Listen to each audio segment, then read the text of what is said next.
100 Ways to Motivate Yourself. Change Your Life Forever. Written by Steve Chandler. Read by the author. I hope what I'm about to say doesn't offend you, but you have no personality. That each of us has a fixed personality is a complete myth. We make ourselves up as we go along.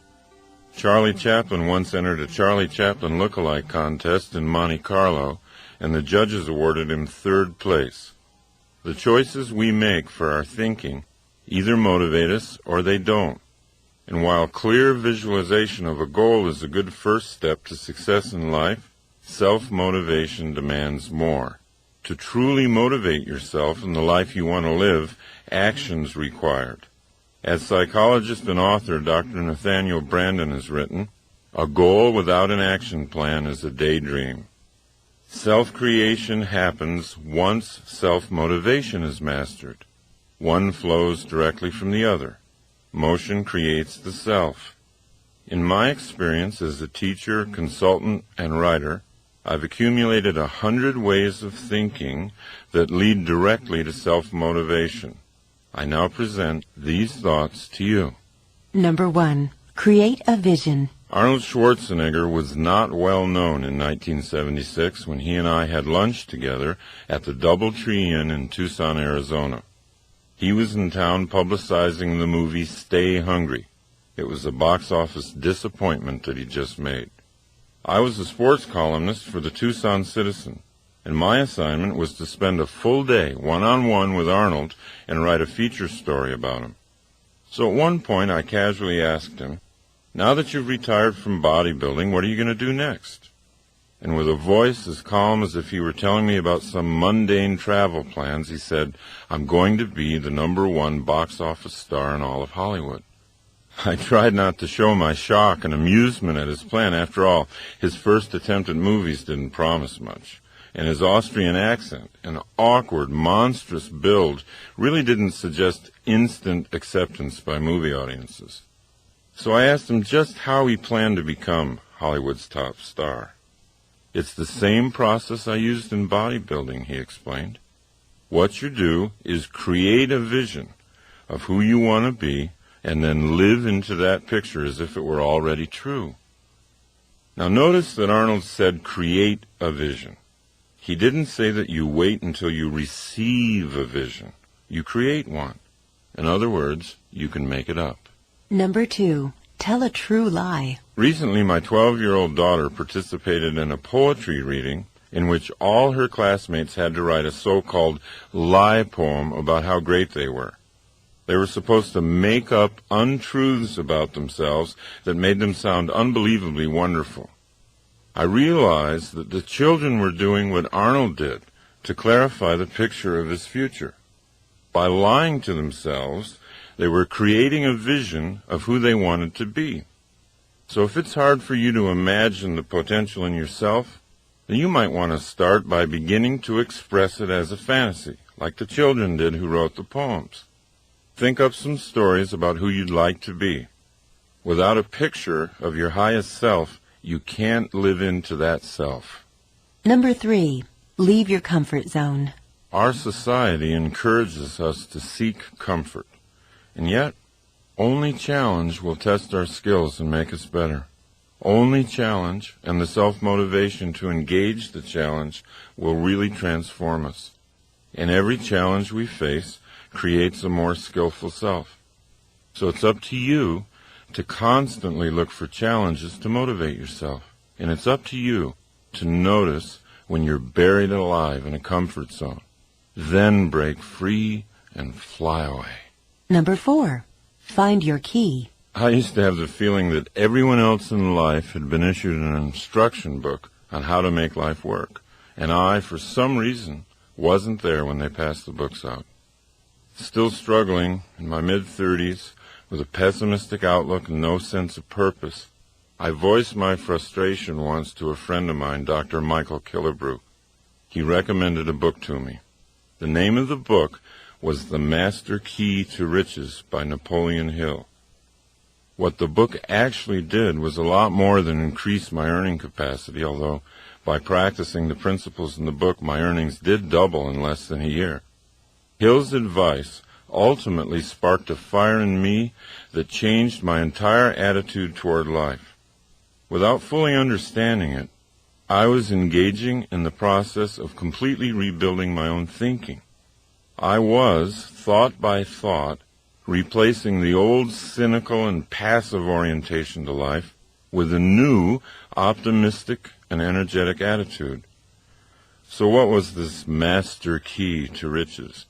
Napoleon Hill tells us in his book, quote, "The great master key to riches is nothing more or less than the self-discipline necessary to help you take full and complete possession of your own mind. Remember, it is profoundly significant that the only thing over which you have complete control is your own mental attitude." Maybe the Hill book won't be your own key, but I promise you that you'll find your own instruction book if you keep looking. You'll find it when you're ready to seek. It's out there, waiting for you. Number 5. Plan your work. Many of us think we're too depressed right now to start on a new course of self-creation, or we're too upset. But Napoleon Hill says that's the perfect time to learn life's most important rule. There is one unbeatable rule for the mastery of sorrows and disappointments, he says, and that's the transmutation of those emotional frustrations through definitely planned work. It's a rule which has no equal. Once we get the picture of who we want to be, definitely planned work is the path to self-motivation. Definitely planned work contains the energy of purpose. 1 hour of planning saves 3 hours of execution. Most of us don't take the time to plan for an hour. We don't understand that it'll be the most productive hour we spend.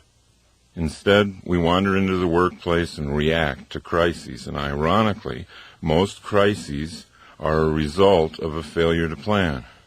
Well, it is impossible to work passionately with a sense of purpose and feel depressed at the same time. Successfully planned work will motivate you to do more and more than you ever thought possible. Number 6. Move your goalposts. Most people are surprised to learn that the reason they're not getting what they want in life is because their major goals are too small and too vague, and therefore have no power. Your major goal will not be reached if it fails to excite your imagination. What really increases motivation is the setting of a large and specific power goal. A power goal is a dream that drives you. People who have created power goals are living on purpose. They know what they're up to in life. How can you tell if you've got a big enough and real enough power goal? Simply observe the effect your goal has on you. It's not what a goal is that matters. It's what a goal does. Number 7. Dribble with your other hand. If you've ever coached kids who play basketball, you know that most of them have a tendency to dribble with only one hand, the one attached to their dominant arm.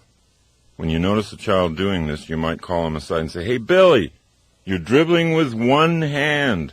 The defender can easily defend you. Your options are cut off. You need to dribble with your other hand, so that can't happen." At which point, Billy says, "I can't." Billy, it's not that you can't. It's that you haven't. Then you explain to Billy that his other hand can dribble just as well if he logs enough bounces. It's just the simple formation of a habit. After enough practice dribbling with his other hand, Billy begins to learn you were right. And the same principle is true for reprogramming your own habits of thinking. Thinking is just like bouncing the ball. On the one hand, you can think pessimistically and build that side of you up. It's just a matter of repeating the bounces.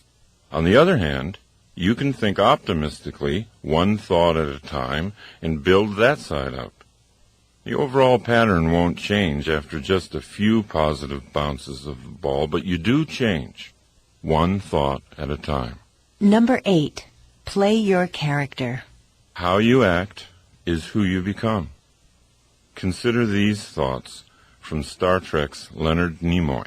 Quote, "Spock had a big effect on me. I'm so much more Spock-like today than when I first played the part in 1965 that you wouldn't recognize me. I'm not talking about appearance, but thought processes. Doing that character, I learned so much about rational, logical thought that it reshaped my life. Now, just like Spock, we too can gain energy and inspiration by doing the character we want to be. We can become who we act like we are. Number 9. Don't just do something. Sit there. Sit quietly, absolutely alone, for a long time, all by yourself. Completely relax. Don't allow the television or music to distract you. Be with yourself. Observe insights starting to appear. Observe your relationship with yourself starting to get better. Sitting in silence allows your true dream in life to take shape and clarity. In modern, interactive, civilized life today, you're either living your dream or someone else's. And unless you give your dream the time and space it needs to express itself, you'll spend the better part of your life living the dreams of other people. Number 10. Use the right chemicals. Not real drugs, of course. Instead, get into those energizing chemicals already in your system that get activated when you laugh, or sing, or dance, or run, or hug someone. When you're having fun, your body chemistry changes, and you get new surges of motivation and energy. Don't keep trying to go out searching for something that's fun. It's not out there anywhere. It's inside yourself. If you can't immediately see the fun in something, find a way to create it.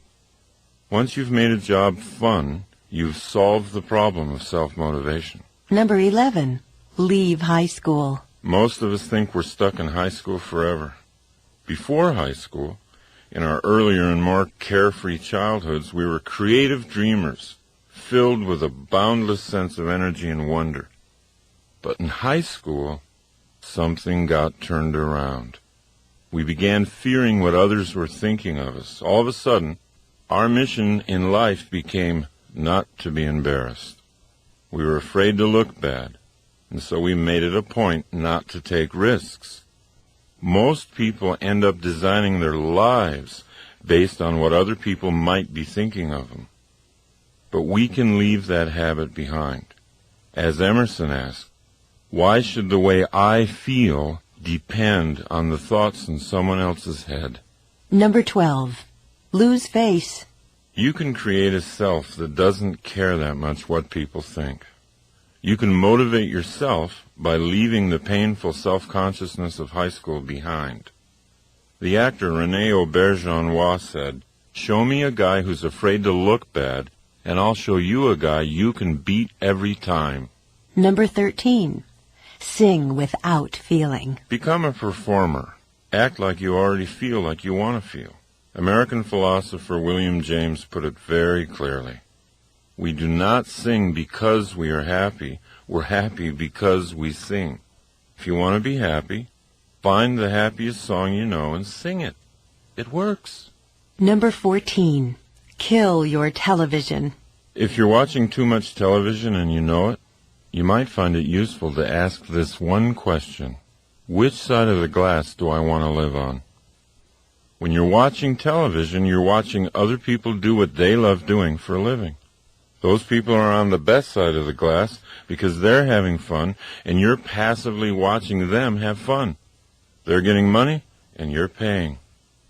Groucho Marx once said he found television very educational. Every time someone turns it on, he said, I go in the other room to read a book.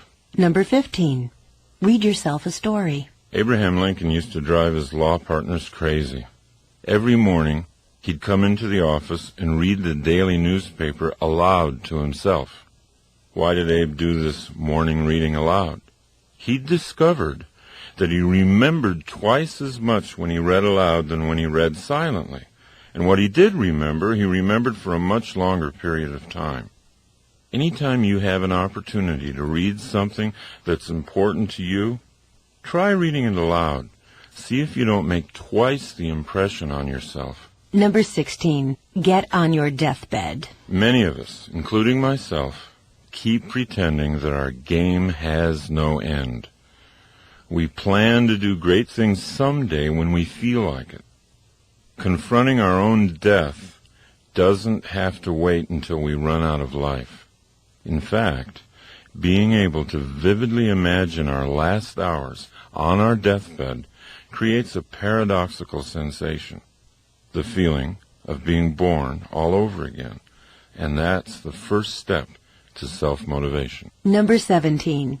Be lazy to begin with. Henry Ford used to point out to his colleagues that there wasn't any job that couldn't be handled if they were willing to break it down into small pieces. And when you've broken a job down, remember to allow yourself some laziness in beginning. Because it isn't important how fast you're doing it. What's important is that you are doing it. The irony is, the slower you start something, the faster you'll be finished. When you first think about doing something hard and overwhelming, you're most aware of how you don't want to do it at all. In other words, the mental picture you have of the activity, doing it fast and furiously, is not a happy picture. So you think of ways to avoid doing the job altogether. Thinking about starting slowly is easy, and doing it slowly allows you to actually start doing it. Therefore, it gets finished. Number 18. Leave your friends. Politely walk away from so-called friends who don't support your goals. When you're in a conversation with a pessimist, possibilities seem to have a way of disappearing, and a narrow sense of cynicism settles in. President Calvin Coolidge once said, "Cynics do not create." Everyone knows that enthusiasm for life is contagious, and being in a conversation with an optimist opens us up to see more and more of life's possibilities. Number 19. Plan your game. Design your own life's game plan. Let the game respond to you rather than the other way around. Be like Bill Walsh, the former head coach of the San Francisco 49ers. Everybody thought he was a kind of eccentric because of how extensively he planned his plays in advance of each game. Most coaches would wait to see how the game unfolded, then respond with plays that seemed appropriate. Not Bill Walsh. Walsh would pace the sidelines with a big sheet of plays that his team was going to run no matter what. He wanted the game to respond to him. Walsh won a lot of Super Bowls with his so-called eccentric proactive approach. But all he did was to act on the crucial difference between creating and responding. Number 20. Find your inner Einstein. The next time you see a picture of Albert Einstein, realize that that's actually you.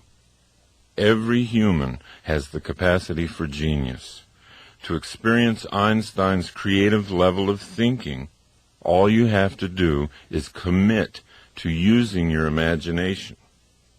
You know, this is sometimes a difficult recommendation for grown-ups to follow.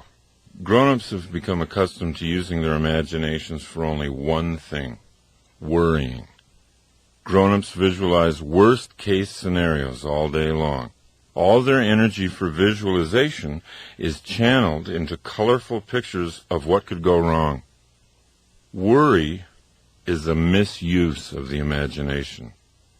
What people don't comprehend is that the human imagination was designed for better things. People who use their imaginations to create often achieve things that worriers never dream of achieving, even if the worriers have much higher IQs. Dreaming is the design stage of creating the future. Imagine yourself living a motivated life. Number 21. Feel good first. Most people think they'll feel good once they reach some goal. They think happiness is out there somewhere. The problem with putting off feeling good about yourself until you hit a certain goal is that it might never happen. By linking happiness to something you don't have yet, you're denying your power to create it for yourself in the moment. Your happiness is your birthright. It shouldn't depend on your achieving something. Start by claiming it and using it to make your journey fun all the way and not just fun at the end. Number 22. Run toward your fear. The world's best kept secret is that on the other side of your fear, there's something safe and beneficial waiting for you. If you work through even a small fear, you'll increase the confidence you have in your ability to create your life. General George Patton said, "Fear kills more people than death. Death kills us but once, and we usually don't even know it. But fear kills us over and over again, subtly at times and brutally at other times. The rush we get after running through the waterfall of fear is the most energizing feeling in the world.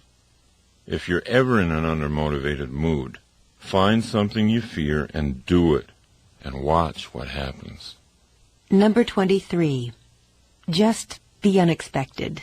Most people don't see themselves as being creative, but we all are. And one of the reasons we don't see ourselves that way is that we normally associate being creative with being original. But creativity has nothing to do with originality, and it has everything to do with simply being unexpected.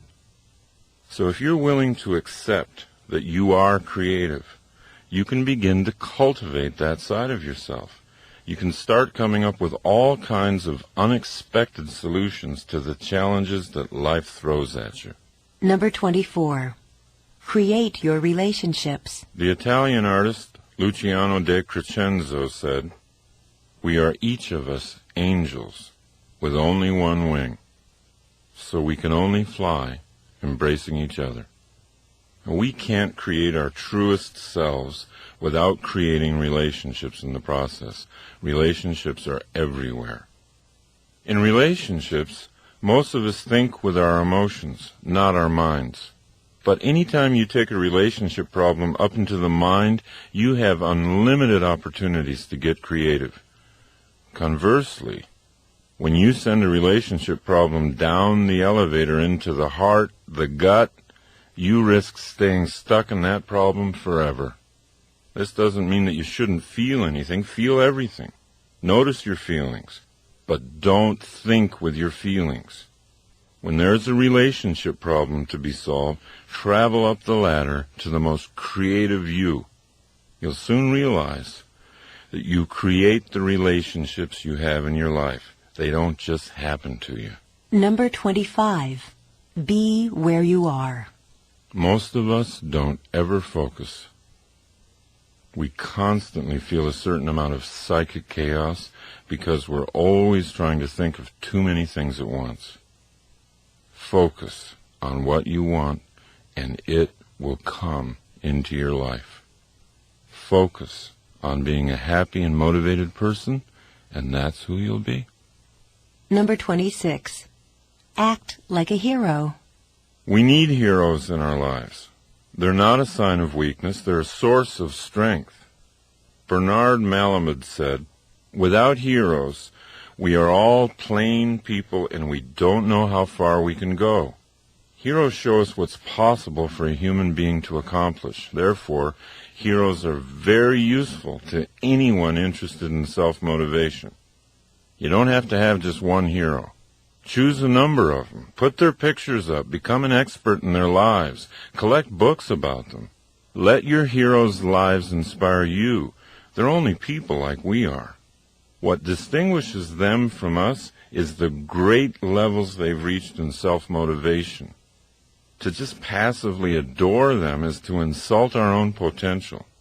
Instead of looking up to our heroes, it's much more beneficial to look into them. Number 27. Accept your willpower. You know, a lot of people say, "I don't have any willpower." But if you think you have no willpower, you're undermining your own success. Everyone has willpower. To be listening to this program, you've got to have willpower. The first step in developing your willpower is to accept its existence. The second step is to know that your willpower, like a muscle in your arm, is yours to develop. You're in charge of making it strong or letting it become weak. Willpower is not strengthened by random external circumstances. Willpower is an inside game. Make a promise to yourself to be clear and truthful about your own willpower. It's always there. Number 28. Say no to yourself. A lot of people are afraid of the word discipline. But at the root of the word discipline is the word disciple. When you're self-disciplined, you've simply decided in matters of the will to become your own disciple. Once you make that decision, your life's adventures get more interesting. You start to see yourself as a stronger person. You gain self-respect.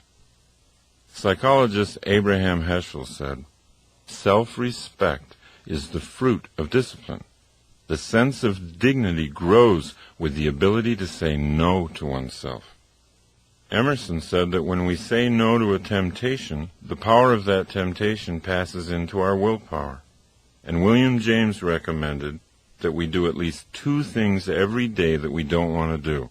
By doing this, we stay powerfully aware of our own willpower. Number 29. Make new word connections. If you associate the word willpower with negative things such as harsh self-denial and punishment, you'll weaken your resolve to build it. Now, to increase your resolve, it's really useful to think of new word connections. For example, to weightlifters, failure is success. Unless they lift a weight to a point of failure, their muscles aren't growing. So they've programmed themselves through repetition to use the word failure in a positive sense.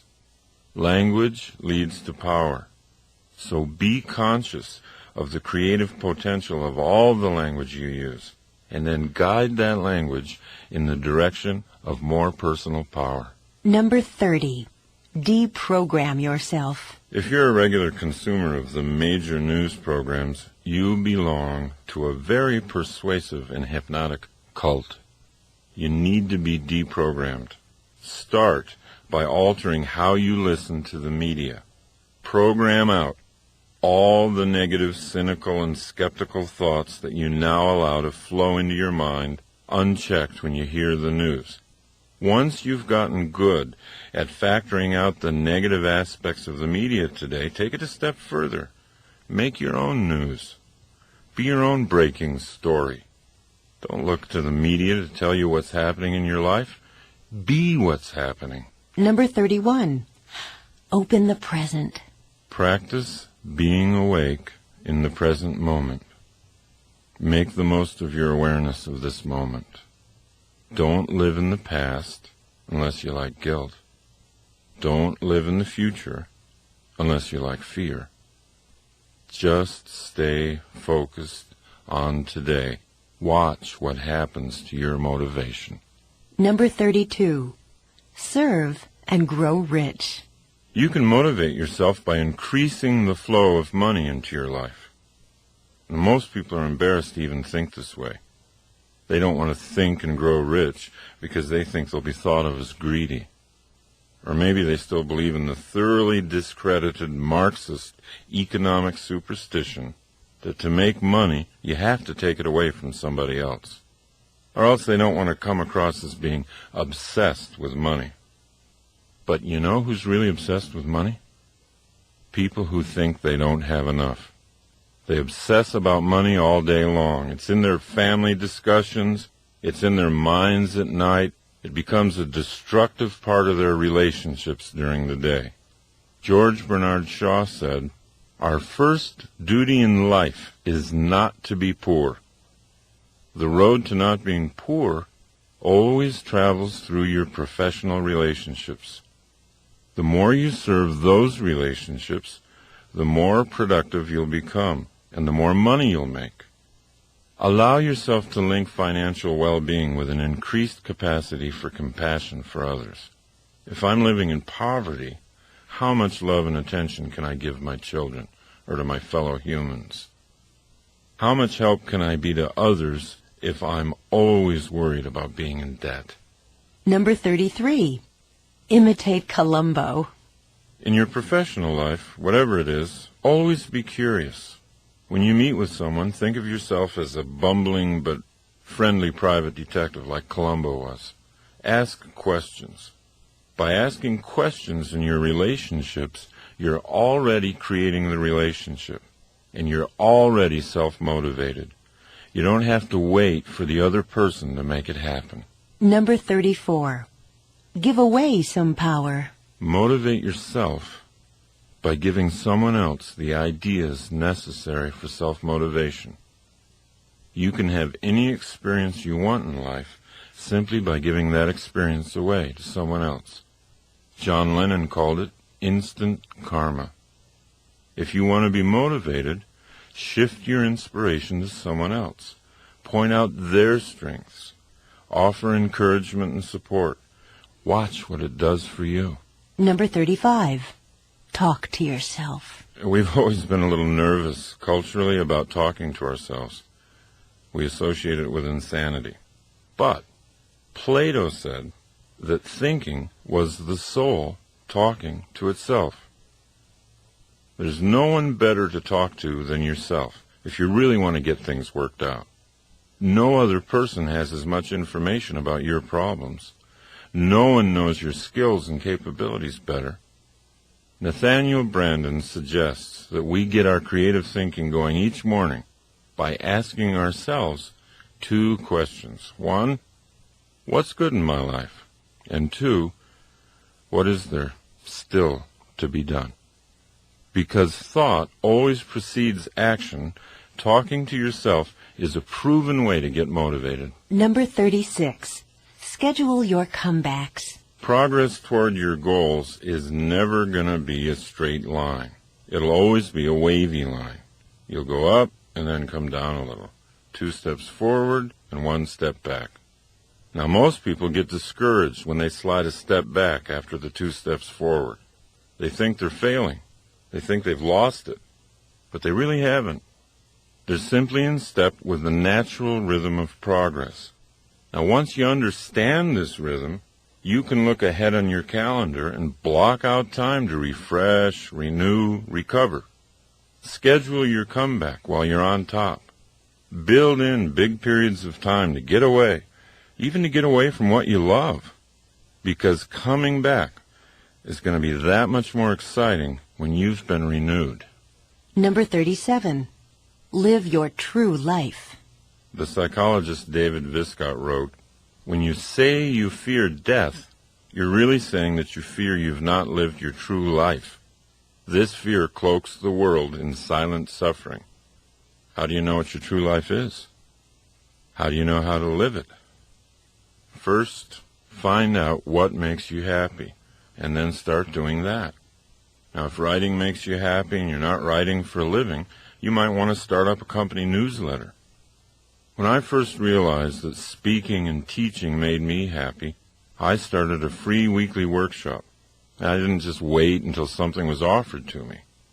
There's no goal better than this one, to know as you lie in your deathbed that you lived your true life. You did what it was that made you happy. Number 38. Get up on the right side of the bed. Since I was a child, I've always been intrigued with the idea that you could have a great day just by getting up on the right side of the bed. Today, my fascination is not so much with the right side of the bed as it is with the right side of the head, or, to be more precise, the right side of the brain. In the 1930s, brain surgeons discovered the different functions of the 2 halves of the brain while working on epileptics. In 1950, Roger W. Sperry made the greatest breakthroughs in discovering that dreams and energy and creative insight come from the right side of the brain, and linear, logical, short-term, and short-sighted thinking came from the left side of the brain. The best explanation for how whole brain thinking surpasses left brain thinking or right brain thinking is in a book written by British philosopher Colin Wilson called Frankenstein's Castle. Wilson reveals that we have more control over drawing vital energy and creative ideas from the right brain than we ever realized. And what stimulates the right brain the most is a high sense of purpose. If you had to carry a heavy sack of sand across town, your left brain might get upset and tell you, well, you're doing something boring and tedious. However, let's say your child were injured. Let's say your little girl were injured badly, and she weighed the same as the huge bag of sand. You'd carry her the same distance to a hospital with a surprising surge of vital energy. That energy would be sent from the right brain. And that's what purpose does to the brain. Self-motivation increases when the left brain gets good at telling the right brain what to do. Number 39. Use your magic machine. Most people wait for an external crisis. A threatened bankruptcy or an attack on the street or the burning down of their home or an unwanted divorce to finally kick in their whole brain thinking. But that leads to a life of reaction rather than creation.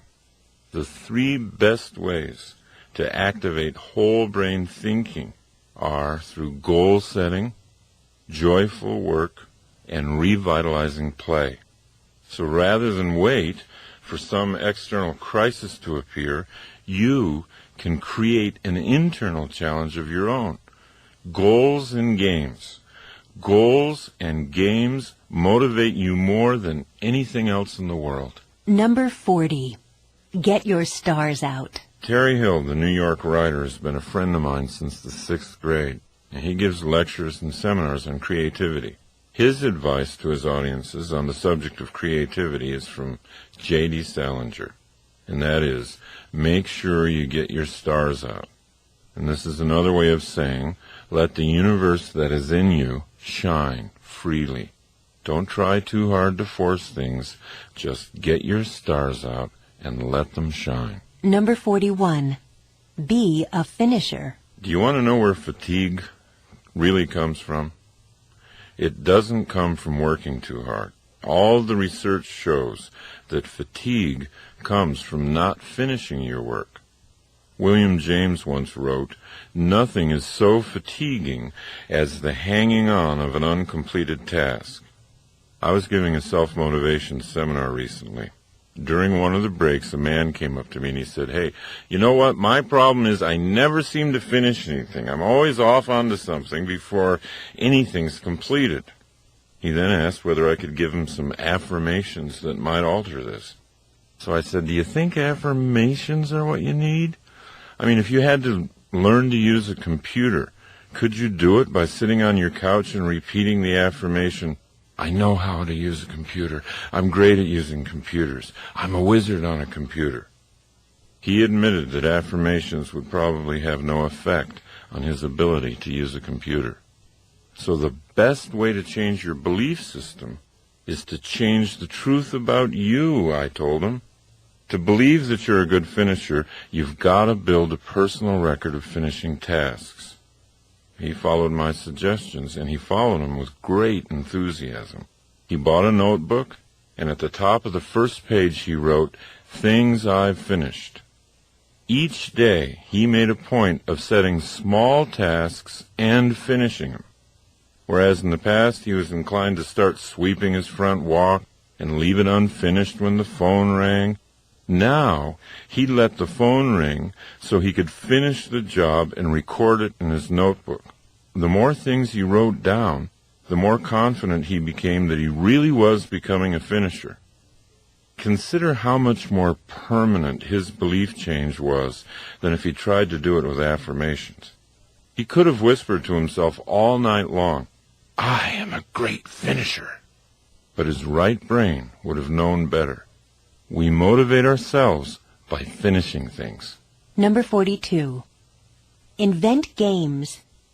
So whatever it is that you have to do, whether it's a major project at work, a huge cleaning job at home, turning it into a game will always bring you higher levels of energy and motivation. Number 43. Interact. There's a huge difference between active relaxation and passive relaxation. Active relaxation refreshes and restores the mind. It keeps it flexible and toned for thinking. Great thinkers have known this secret for a long time. Winston Churchill, for example, used to paint to relax. Albert Einstein played the violin. They could relax one part of the brain while stimulating another. When they returned to workaday pursuits, they were fresher and sharper than ever. Most of us simply deaden the mind in order to relax. We rent mindless videos or read tabloids, we drink, we smoke, we eat until we're foggy and bloated. The problem with this form of relaxation is that it dulls our creativity and it makes it hard to come back into consciousness. But when we find ways to link thinking to recreation, our lives get richer. We become players in the game of life and not just spectators. Number 44. Live a whole life today. John Wooden was the most successful college basketball coach of all time. His UCLA teams won 10 national championships in 12 years. Wooden created a major portion of his coaching and living philosophy from one thought, a single sentence passed on to him by his father when Wooden was a little boy. That thought? Make each day your masterpiece. While other coaches would try to gear their players to some kind of important game in the future, Wooden always focused on today. His practice sessions at UCLA were every bit as important as any championship game. In his philosophy, there was no reason not to make today the proudest day of your life. Today is a microcosm of your entire life. It's your whole life in miniature. You've got eternity in the palm of your hand. Life is now. Life is not later on. And the more we hypnotize ourselves into thinking we have all the time in the world to do what we want to do, the more we sleepwalk and the more we miss life. Number 45. Welcome your problems. Every solution has a problem. You can't have one without the other. So why do we say that we hate problems? Why do we claim to want a hassle-free existence? Deep down, where our wisdom lives, we know that problems are not to be feared. Problems are simply tough games for the athletes of the mind, and true athletes always want to get a game going. If you learn to love the opportunities your problems present, then your motivational energy will always rise. Every solution has a problem. Number 46. Drive a library. One of the greatest opportunities for motivating yourself today lies in the way you use your drive time. With the huge variety of audio tapes now available, you can use your time on the road to educate and motivate yourself at the same time. Maybe that's where you're listening to this tape right now. If we leave what we think about to chance, or to an R-rated rock disc jockey, then we lose a large measure of control over our own minds. Audio cassette learning is one of the surest ways to reprogram your subconscious mind. It's one of the best ways to design an action-oriented belief system, the kind you need to inspire ongoing self-motivation. Number 47. Rewind your thoughts. Perhaps you've noted some idea in this program or some recent book you've read that you want to hold on to. Even a single phrase, if you place it prominently in your home or in your office, can have a huge impact on your life. So write things down. Put things up. Write down what motivates you and put it up where you can see it. Number 48.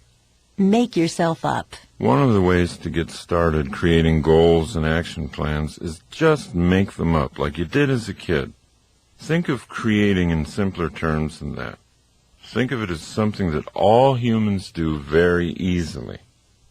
The French physician Émile Coué said, "Always think of what you have to do as easy, and it will be." Number 49. Get small. Most people participating in the free enterprise system have become thoroughly convinced of the power of setting large and specific long-range goals for themselves. Career goals, yearly goals, and monthly performance goals are always on the mind of a person with ambition. But many people overlook altogether the power of small goals. Goals set during the day that give energy to the day and a sense of achieving a lot of small wins along the way. By increasing your conscious use of small objectives, you'll see the larger objectives coming into reality much faster than you thought they would. Number 50. Get out of the box. All of us tend to look at our challenges from inside a box. We take what we've done in the past and put it in front of our eyes and then try to envision what we call the future. But you see, that restricts our future. With that kind of restricted view, the best the future could possibly be is a new and better past. Great motivational energy occurs when we get out of that box and realize that the possibilities for creative ideas are infinite. To create the best possible future for yourself, don't try to look at it through a box containing your own past. Create the future from nothing.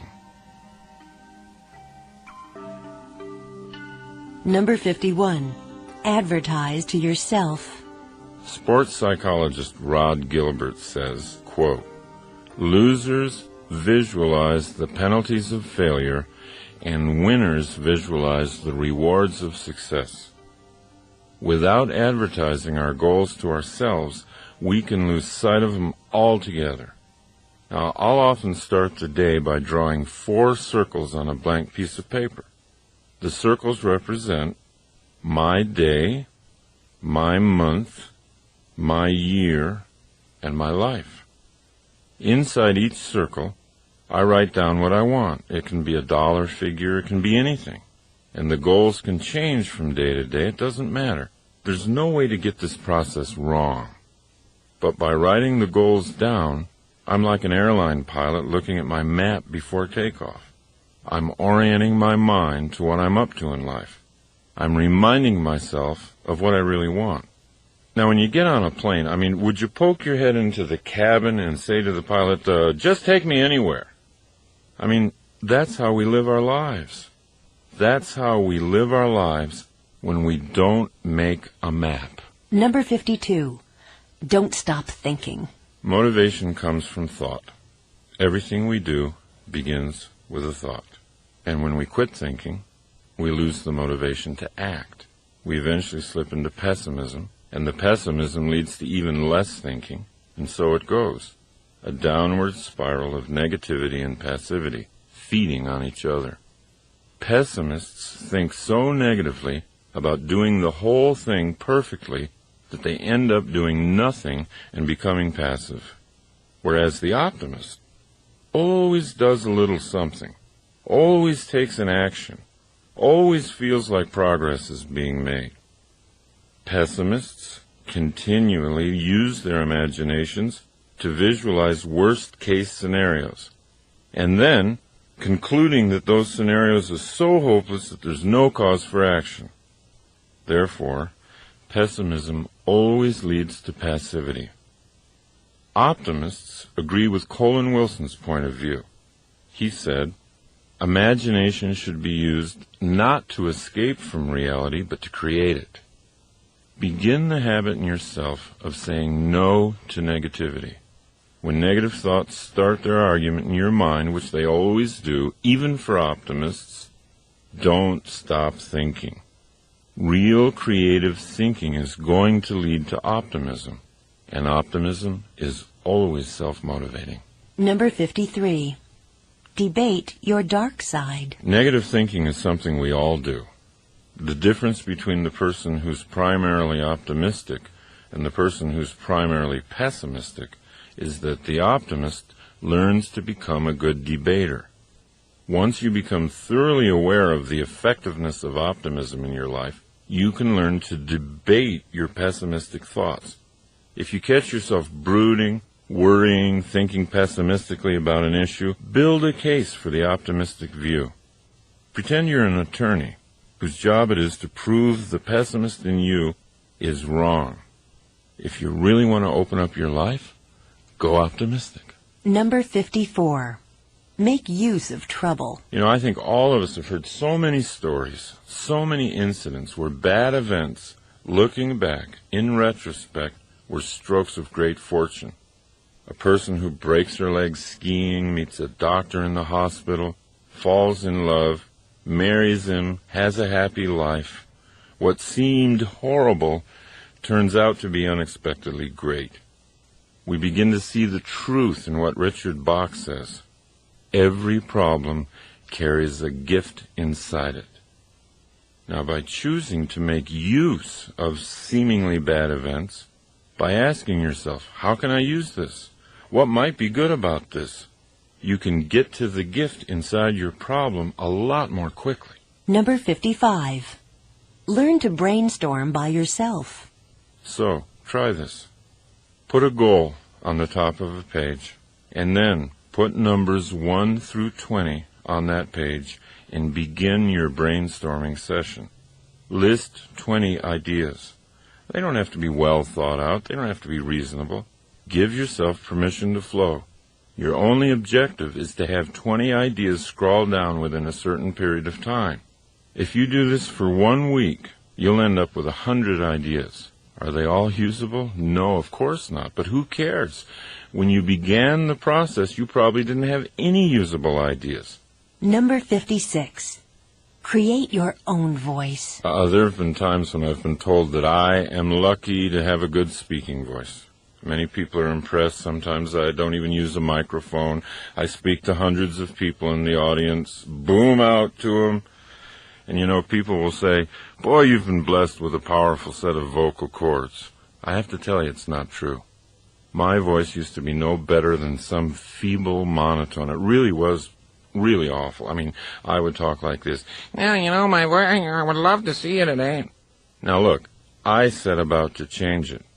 I always carry a number of cassettes in my car. I always sing along with them. I crank them up good and loud. By the way, it's best done while you're driving alone. And I sing at the top of my lungs. I make certain I do it every day, even when I don't feel like singing. See, that's the point. Don't let your feelings ruin your life. Keep thinking. Strategize. Plan. You can create anything you want. You can even create your own voice. Number 57. Live on the frontier. We've always had a real fascination with America's frontier days. Shows like Little House on the Prairie, movies like Dances with Wolves. I mean, it reflects a real yearning for those adventurous times. Now, what's exciting, what's really exciting about today is that a new frontier is here. The technological explosion, our entry into the information age, have created a situation in which employers are no longer interested in our job histories. At least it's not as much as they used to be. What are they interested in? Right now, our current capabilities. For example, let's say my company's trying to enter the Chinese market to sell its software, and you, at age 70, can speak fluent Chinese, know all about software, and have energy and zest for success. How can I afford not to hire you? Times have changed. This is the new frontier. It's all about what you can do, not about what you've done. Number 58. Replace your habits. Self-motivation is much more difficult to achieve when we're held back mentally by certain bad habits. But here's the catch. Bad habits can't be gotten rid of because they exist for good reasons. They're there to do something for us, even if that something ends up being self-destructive. You see, down deep, even a bad habit is trying to make us operate better. That's why bad habits have to be transformed and built upon. They can't be killed. They can't be eliminated. We have to go to the beneficial impulse that drives the habit and then build on that to make the habit grow from something bad into something good. What we then achieve is habit replacement. Now, where bad habits are concerned, replacement is the only thing that works. I've known people who quit smoking without even intending to. Maybe they took up running, some form of aerobic exercise. And soon, the breathing and relaxation they were getting from the exercise made smoking feel so bad to their bodies they quit. They quit smoking because they'd introduced a replacement. Subconsciously, you don't even think your habit is bad because it's fulfilling a perceived need. So the way to strengthen yourself is to identify the need and build on it.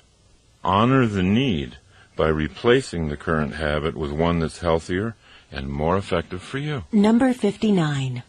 Paint your day. Self-motivation is much more difficult to achieve when we're held back mentally by certain bad habits. When you wake up, try picturing your day as a blank artist's canvas. Ask yourself, who's the artist today? Me or blind circumstance? If you choose to be the artist, how do you want to paint your day? Number 60. Swim laps underwater. When Bobby Fischer prepared for his World Championship chess match with Boris Spassky, he prepared by swimming laps underwater every day. He knew that as the chess matches wore on into the late hours, the player with the most oxygen going to his brain would have the mental advantage. So he built his brain by building his lungs. Sometimes all you need is the air that you breathe just to motivate yourself. Going for a run or a walk or simply deep breathing gives the brain the fuel it feeds on, and motivation comes easy. Number 61. Get some coaching. After a disappointing round on the golf course, Jack Nicklaus would often take a golf lesson. When I first heard about this, I said to myself, who could give Jack Nicklaus a lesson in golf? But that was before I ever really understood the value of coaching. And then a young business consultant named Steve Hardison taught me something. Nicklaus takes a lesson, not because his coach is a better player, but because his coach can stand back from Nicklaus and see his moves objectively. So, if coaching is appropriate for your golf or tennis game, it could also be appropriate for the game of life. Ask someone you admire to be honest with you and coach you for a while. Let them tell you what they see. It's a courageous thing to do, and it'll always lead to growth. Number 62. Leave home. Once when Steve Hardison and I were discussing a few of my old habits that were holding me back from realizing my business goals, I finally said to him, but why? Why do I do those things? I mean, if I know they hold me back, why do I continue to do them? And he said, you do them because they feel like home. When you do those things, you do them because that's what you're comfortable doing. And so you make yourself right at home doing them. As they say, there's no place like home. Home can be an ugly place if it's not kept up and consciously made beautiful. Home can be a dark, damp prison, smelling of bad habits and laziness. But we think we're safe there. However, when we inspect the worn-out house more closely, we can see that the safety we think we're experiencing is pure self-limitation. Now, you might want to identify the habits that keep you trapped. Identify what you've decided is your final personality, for example.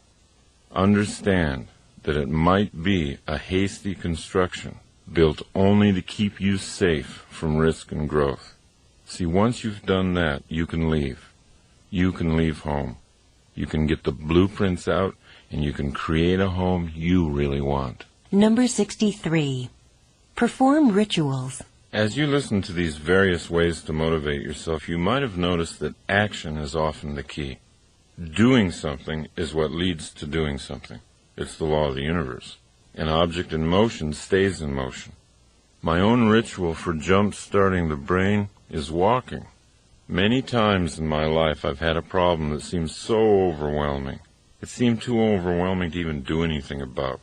But my ritual is to take the problem out for a long, long walk.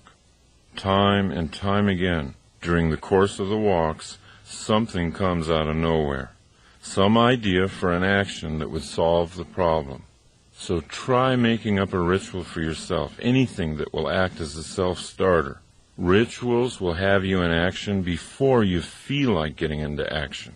Rituals always override your built-in laziness. They always get you motivated in a predictable, controllable way. Number 64. Start your life over. If you catch yourself thinking that you're too old to do something you want to do, please recognize that you're now listening to the pessimistic voice inside of you. It's the voice of a liar. Talk back.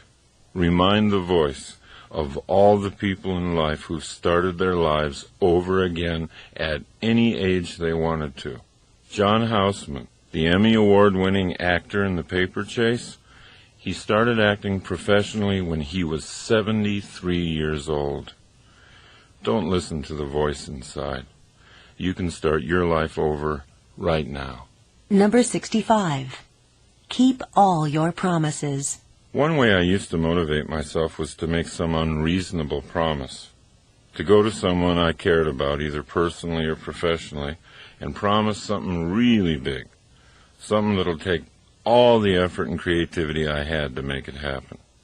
But, there were times when those huge promises I made weren't kept, and I realized over the years it's not really an intelligent way to self-motivate. Today I'll make commitments to other people, but they're commitments that I know I can keep.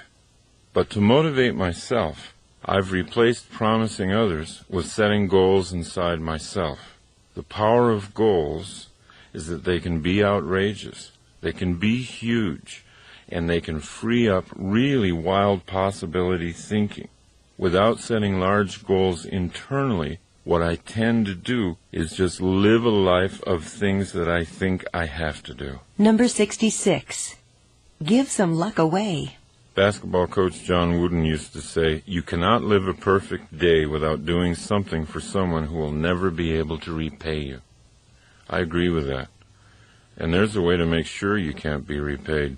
That's doing something for someone who won't even know who did it. Now this gets into a theory I've had all my life, and that is, you can create luck. You can create luck in your life by giving it away. See if you can't begin creating your own luck. Number 67.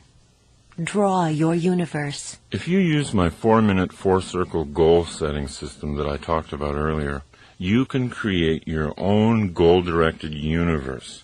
Try this. After you wake up in the morning, wipe the sleep from your eyes, sit down with a pad of paper, and draw 4 circles. Now these are your own planets. Label the first circle, lifelong dream. Your lifelong dream might be to save, $500,000 for your retirement years. So put that number in your life circle. Then look at the next planet in your solar system, circle 2. That circle you're going to label my year. What do you need to save in the next 12 months in order to be on course to hit your life savings goal? Now that you've got your first 2 circles filled with a number, move to the third circle, my month. What would you have to save each month to hit your year's goal? Then put that number down and go to the final circle, my day. What would you need to do today that if you repeated it every day would ensure a successful month? You can't help but see that each circle, if done successfully, guarantees the success of the next circle. If you hit your daily goal every day, your monthly goal is automatically hit. In fact, you don't even have to worry about it. And if your monthly goal is reached, the yearly goal has to happen. It's mathematical. And if your yearly goals are hit, the lifelong goal cannot not be reached. Then you can see, proven for you, that your life and your day are the same thing. You can create your own universe any way you like. The system itself is not the motivator. Your understanding of your responsibility to be a creative planner, that's what the motivator is. Number 68. Get up a game. If you're really interested in motivation, there's nothing more fun than competition. Competition has a bad name these days. It shouldn't. It teaches you the valuable lesson that no matter how good you are, there's always somebody better than you. That's a lesson in humility everybody needs. And it teaches you that by trying to beat somebody else, you reach for more inside of you. Trying to beat somebody else puts the game back into life. And if it's done optimistically, it gives energy to both competitors. It teaches sportsmanship, and it gives you a benchmark for measuring your own growth. So in your life, let the games begin. Have fun winning and losing. And when someone has insulted you or underrated you, don't just get even, get better. Use your victory, not to hurt them, but to create you. Number 69. Turn your mother down. In Dr. Martin Seligman's studies of optimism and pessimism, he found out a remarkable fact. We first learn how to explain the world to ourselves from our parents, and more specifically, our mothers. I'm quoting from Dr. Seligman. Young children listen to what their primary caretaker, usually the mother, says about causes, and they tend to make this style their own. If the child has an optimistic mother, this is great, but it can be a disaster for the child if the child has a pessimistic mother. Fortunately, Seligman's studies show that the disaster only needs to be temporary, that optimism can be learned at any age. Now, it's not self-motivating to blame mom if you find yourself to be a pessimist. Blaming someone never self-motivates because it strengthens the belief that your life is being shaped by forces outside yourself. Love your mom. She learned her pessimism from her mother. But change yourself. Number 70. Face the sun. Helen Keller wrote, "When you face the sun, the shadows always fall behind you." This was Helen Keller's poetic way of recommending optimistic thinking. What you look at, what you face, grows in your life. What you ignore falls behind you. But if you turn and look only at the shadows, they become your life. Number 71. Look inside. Most of us wait to find out who we are from impressions and opinions we get from other people. "Oh, do you really think I'm good at that?" we ask. Somebody compliments us. If we're persuaded that they're being honest and have made a good case, we might alter our self-image upward. That's great getting feedback from others, especially positive feedback. But your journey should be internal. Travel deeper and deeper inside to find out your own potential. Your potential is your true identity. It only waits for self-motivation to come alive. Number 72. Go to war. Anthony Burgess was 40 when he learned he had a brain tumor that would kill him within a year. He was completely broke, and he didn't have anything to leave behind for his wife Lynn, who was soon to be a widow. Burgess had never been a professional novelist in the past, but he always knew it was inside him to be a writer. So, for the sole purpose of leaving behind royalties for his wife, he put a piece of paper into the typewriter and he began writing. He had no certainty that he'd ever even be published, but he couldn't think of anything else to do. Burgess wrote energetically. He finished 5.5 novels before that year was through. But he didn't die. His cancer had gone into remission, and then it disappeared altogether. In his long and full life, Anthony Burgess wrote more than 70 books. Without the death sentence from cancer, he might not have written anything.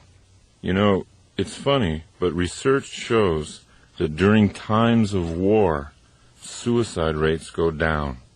We don't have to wait for something tragic. We don't have to wait for a war to attack us from without. We can get the same vitality by challenging ourselves from within. Joan of Arc said, "All battles are first won or lost in the mind."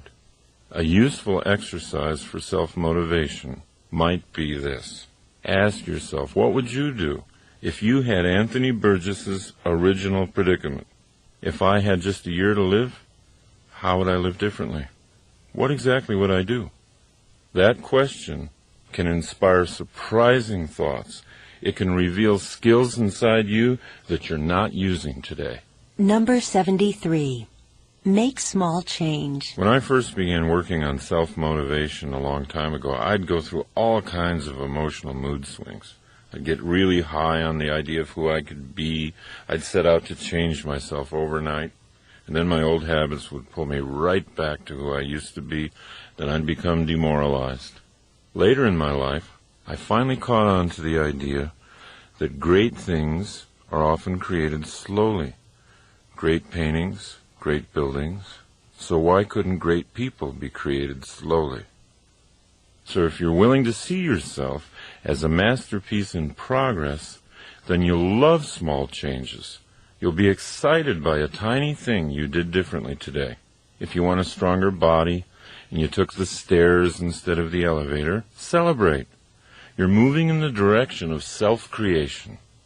Number 74. Do something badly. Sometimes we don't do things because we're not sure we can do them well. We feel we're not in the mood or at the right energy level to do the task we have to, so we put it off or wait for inspiration to arrive. We're so afraid to do things until we're sure we'll do them well, we don't do anything. This is the source of all writer's block, by the way. This tendency led G.K. Chesterton to say, if a thing is worth doing, it's worth doing badly. If you're not motivated to do something you know you need to do, just decide to do it badly. Add a little self-deprecating humor. Be comically bad at what you're doing, and then enjoy what happens to you once you're in the process. Number 75. Be a visioneer. A few years ago, I began working with motivational speaker and author Dr. Dennis Dauten, and he allowed me to learn and even teach his principles of visioneering, which he defines as engineering dreams into reality by the use of active mental imaging. The principle is this: you can't do anything that you can't picture yourself doing. Visioneering is just another word for picturing yourself. Once you make the picturing process conscious and deliberate, you begin to create the self you want to be. Number 76. Shine your light. Chesterton used to say that taking things lightly was the most spiritually advanced thing you could do to improve your effectiveness in life. After all, said Chesterton, it's because God's angels take themselves so lightly that they're able to fly. And if his angels take themselves that lightly, imagine how much more lightly he takes himself. Your own motivational level will always be lifted with humor. Anytime you're stuck, ask yourself to take things lightly. Ask yourself to come up with some funny solutions. Laughter will destroy all limits to your thinking. When you're laughing, you're open to anything. Number 77. Be a list writer. Never hesitate to sit down with yourself and make lists. The more you write down what it is you want, the more you can dictate your own future. A goal gains power when you write it down, and it gains more power every time you write it down. Now, we're always looking for motivation in what others have written. But if you become a creative list maker, you'll learn how to motivate yourself by what you've written. Number 78. Be the change. Don't try to change other people. It doesn't work. You'll waste your life trying. We talk to our children for hours about how we think they should change. But children don't learn from what we say. They learn from what we do. By being what you want them to be, you can lead by inspiration. What you tell people to do often goes right by them. Who you are doesn't. The change in you is contagious. When you yourself change, watch how the people around you change. Number 79. See the gold. In every circumstance, we can look for the gold or we can look for the filth.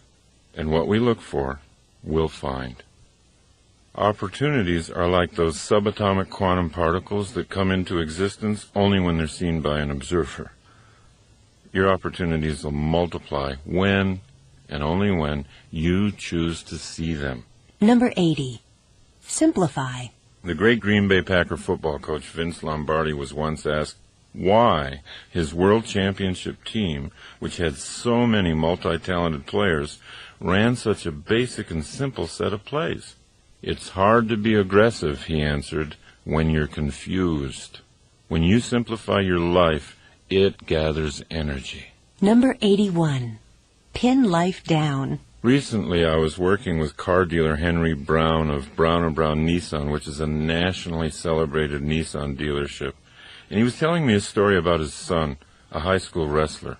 Now, his boy had been getting only fair results in wrestling this year, so Henry went and talked to him, and he learned that he entered each match completely prepared to counter anything his opponent tried. And no matter how gifted Henry's son was at countering moves, countering was still countering. So finally, Henry suggested to his son that he try entering a wrestling match with a plan, a series of moves that he would initiate no matter what his opponent tried. And the boy agreed, and the results were remarkable. He began winning match after match, pinning opponent after opponent. The young wrestler's goal had always been to win. He didn't have a problem setting big goals. But as Nathaniel Branden says, a goal without an action plan is a daydream. Before any adventure, take time to plan. Let life respond to you. If you're making all the first moves, you'll be surprised at how often you can pin life down. Number 82. Strengthen your purpose. Energy comes from purpose. If the left side of the brain tells the right side that there's a sufficient crisis, the right side sends energy, and sometimes superhuman energy. And that's why there's such a difference between people who set and achieve goals all day and people who just do whatever comes up, whatever they feel like doing. To the first person, there's always added purpose. To the other, there is boredom and confusion, the two greatest robbers of energy. Because we are totally responsible for our own sense of purpose, that also means that we're totally responsible for the energy in our lives. Number 83. Go on a news fast. I first heard the phrase news fast from Dr. Andrew Weil. Now, he actually tells his patients to stop watching the news for a few weeks, and he gets great results. They sleep better, their whole systems are better. And my own recommendation for a news fast has to do with self-motivation. If you go for periods of time without listening to or reading the news, you'll notice an upswing in your optimism about life. You'll really feel a lift in energy. Your mind is yours to fill with whatever you want. The more you accept the responsibility of filling it, the easier it'll be to build an optimistic and effective mindset. Number 84. Choose an action. When you find yourself worrying about something, always ask yourself an action question. What can I do about this right now? And then do something. Any small thing. Anything that worries you should be acted on, not just thought about. Even small actions start to chase away your fears and put you back in control of creating what you want. Number 85. Be a thinker. I was doing some seminars for a large office company in Las Vegas, and the president told me something that was really interesting.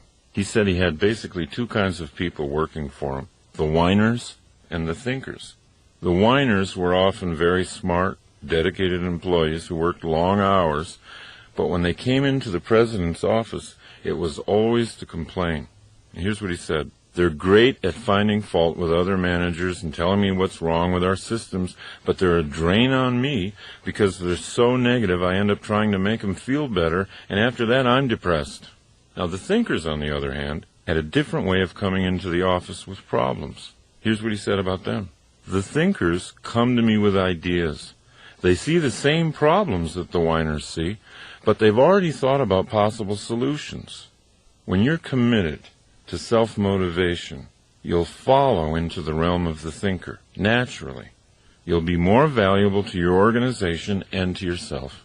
Number 86. Choose enjoyment. There's a huge difference between pleasure and enjoyment. And when we're absolutely clear about the difference, we can grow much faster toward who we want to be.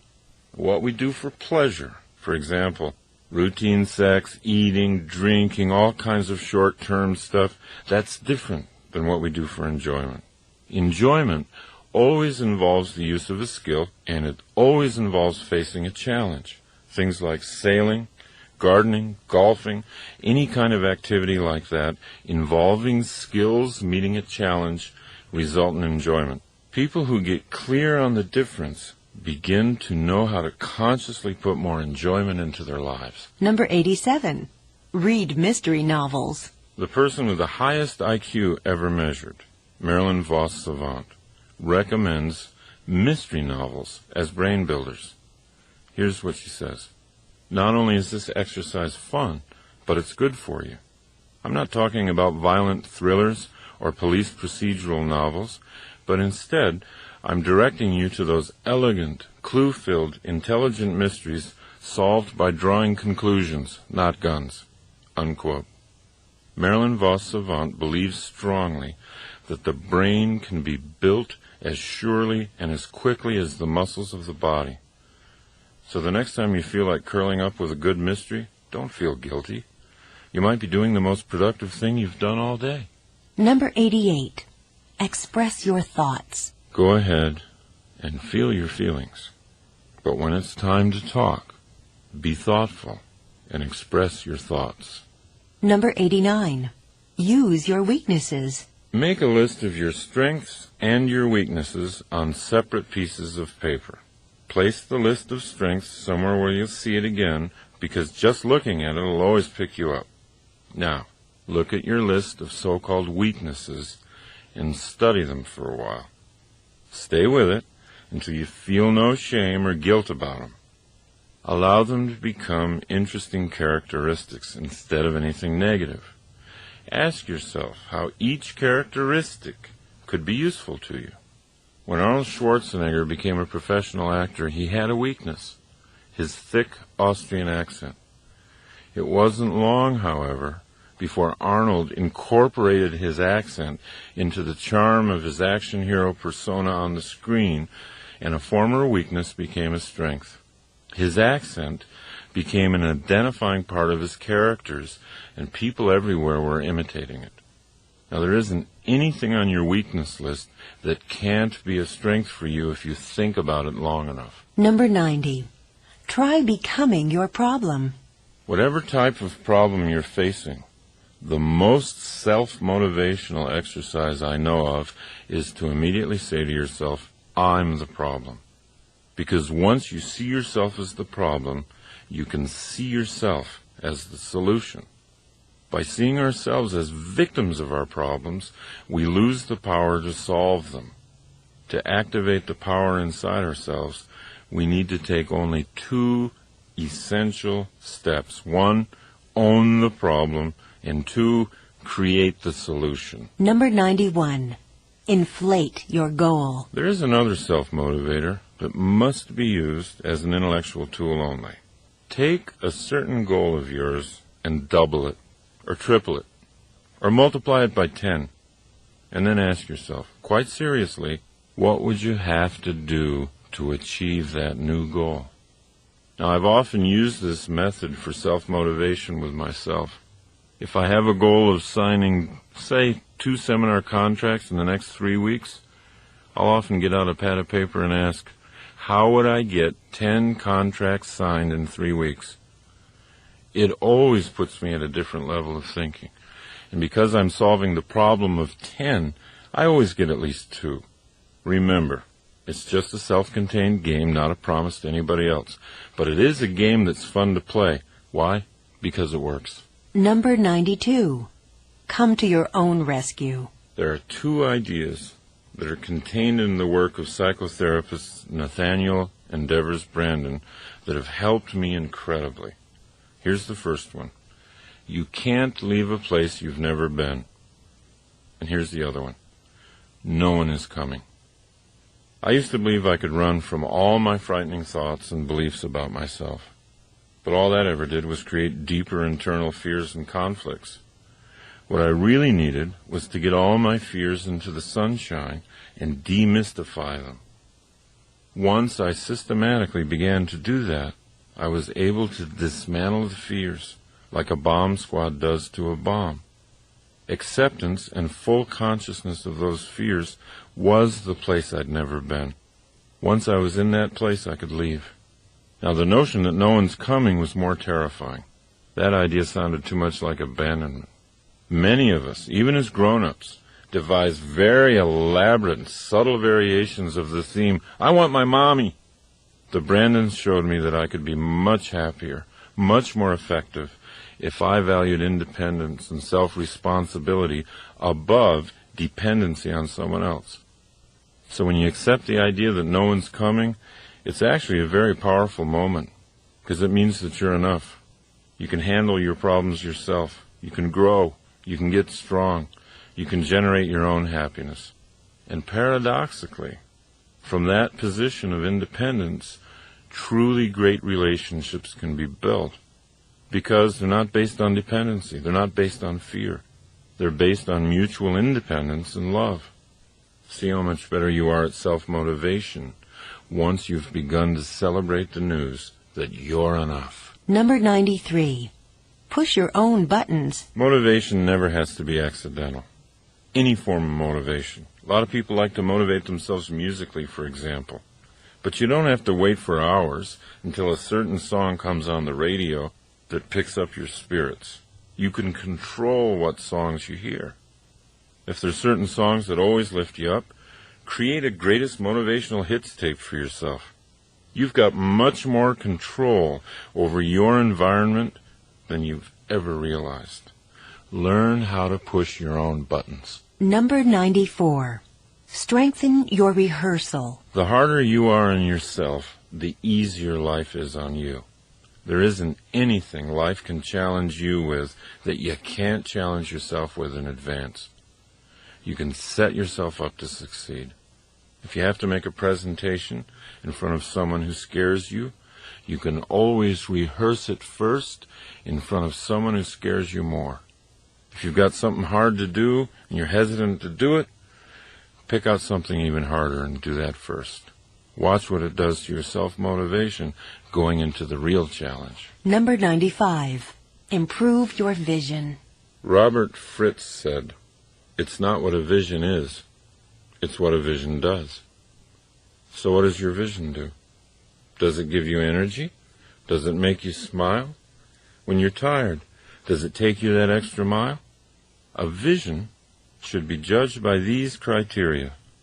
The criteria of power and effectiveness. In other words, what does it do? What do you want to bring into being?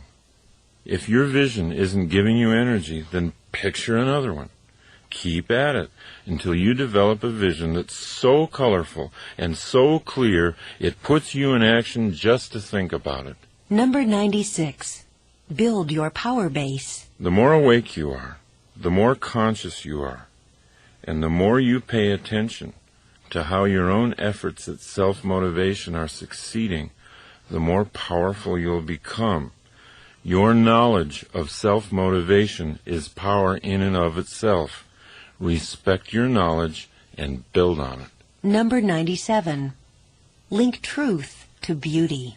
To me, the best case for honesty is how beautiful it is, how clean and clear it makes the journey from current reality to the dream.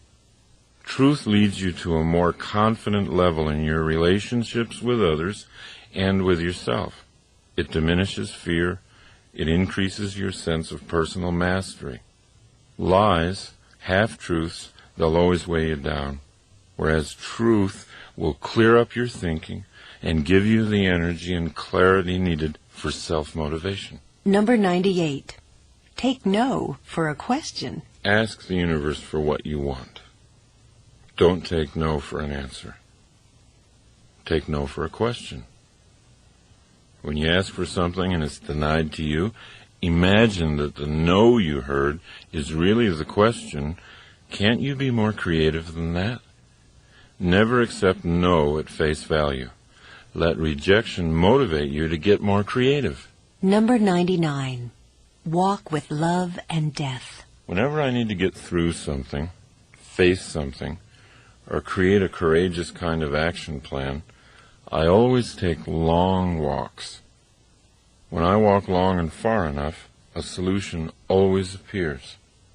I eventually get oriented to the most creative course of action.